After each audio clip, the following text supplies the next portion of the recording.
The evening air was cool, laced with the scent of fresh rain, as Daniel Parker walked along the narrow gravel path leading to the small cemetery on the outskirts of town. The sky was painted in hues of lavender and soft gold as the sun dipped behind the distant mountains, leaving a quiet stillness over the landscape. Daniel's heart felt heavier with each step he took, as if every pebble crunching beneath his shoes carried a memory he couldn't escape. In his trembling hands, he clutched a single white rose, its delicate petals glistening with droplets of dew.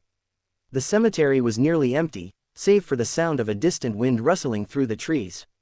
Daniel's breath caught in his throat as he finally reached the gravestone he had been dreading to see. The polished granite bore the name he had loved more than life itself but had pushed away for years out of anger and resentment. Margaret Ann Parker, beloved mother, 1966-2024. A tear slid down his cheek before he even realized he was crying. He knelt in front of the grave, gently placing the rose at its base, and whispered, "Hi, Mom." His voice cracked on the word, and he quickly wiped his tears, ashamed of how much he had let himself fall apart. He remembered her face so vividly, her warm smile, the way she'd hum softly while cooking, the comforting sound of her laughter. She had been his safe haven as a child, the person who had held him through fevers and nightmares, yet somehow, he had spent the last decade resenting her. Daniel had left home at 18, determined to escape what he thought was a suffocating life. He never understood why she worked 2 jobs and was rarely home. He never saw the exhaustion in her eyes because he was too consumed with his own pain. His father had abandoned them when Daniel was only 6, leaving Margaret to raise him on her own. Instead of recognizing her sacrifices, Daniel carried bitterness like a shield, blaming her for everything that went wrong. Their last conversation had been an argument over something trivial, a missed birthday call. He'd said words he could never take back. "You don't know what it's like to feel abandoned, Mom. You were never really there for me." Margaret had stood silently, tears welling in her eyes, before whispering softly, "I'm sorry, Daniel, I'm sorry for everything I couldn't give you. But I've loved you more than life itself." He had slammed the door and walked away that day, not knowing it would be the last time he would see her alive. Now she was gone, and all he had left was regret. Daniel's eyes fell on something unusual near the base of the gravestone, a small folded piece of paper tucked beneath a bouquet of lilies. His heart raced as he reached for it with trembling hands. The paper was worn and yellowed at the edges, and he recognized the handwriting instantly. It was hers. His fingers shook as he unfolded the fragile letter. "My dearest Daniel, if you're reading this, it means I am no longer there to hold you, but I pray you can feel my arms around you through these words. I know life hasn't been fair to you. I know I wasn't the perfect mother, and I'm sorry for every moment you felt alone. But, my sweet boy, I have always been so proud of you. You are kind, brave, and stronger than you realize. I never stopped loving you, not for 1 second. Please don't let anger or regret define your life. Forgive yourself, forgive me, and live, Daniel. Live fully and fearlessly, for me. Always remember. I love you more than all the stars in the sky. Mom." The tears Daniel had been holding back finally broke free. He clutched the letter to his chest, rocking back and forth as sobs racked his body. Her words pierced through years of bitterness, melting the ice he had built around his heart. For the first time in years, he allowed himself to remember her not as the woman he blamed, but as the mother who had loved him fiercely despite her struggles. That night, Daniel returned to his small apartment with the letter in his pocket.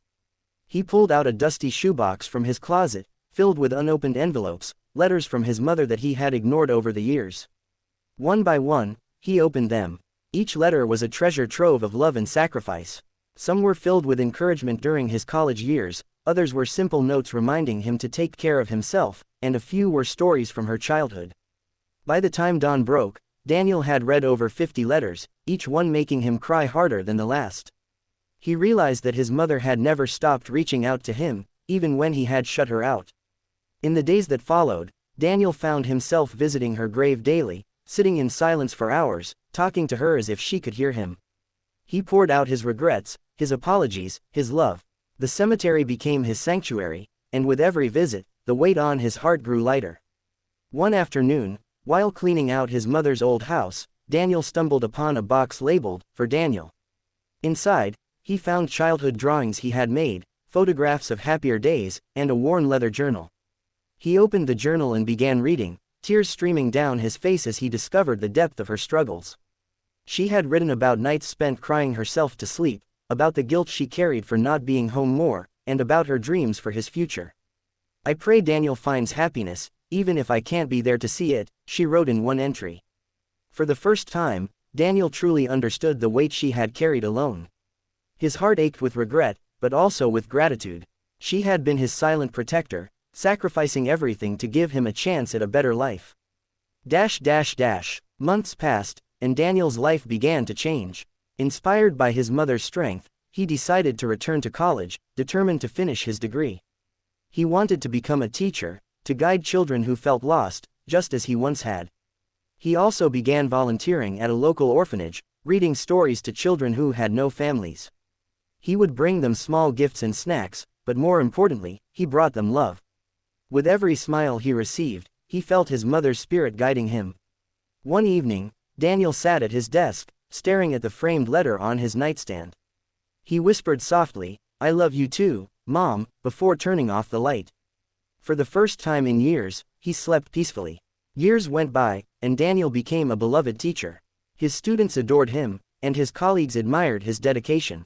On his desk, there was always a small vase of white roses, a tribute to the woman who had taught him the most important lesson of all: love endures, even after death. He began sharing his story with his students, teaching them about empathy, forgiveness, and the importance of family. His words touched countless lives, and he became a source of inspiration to everyone who knew him. One rainy afternoon, Daniel found himself back at his mother's grave.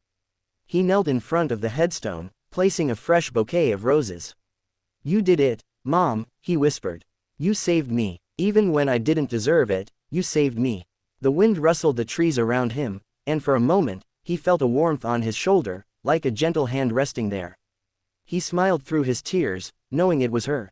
Daniel's life became a testament to his mother's love. Every child he mentored, every life he touched, carried a piece of her legacy. Though she was gone, she lived on through him. Because love, true love, never dies.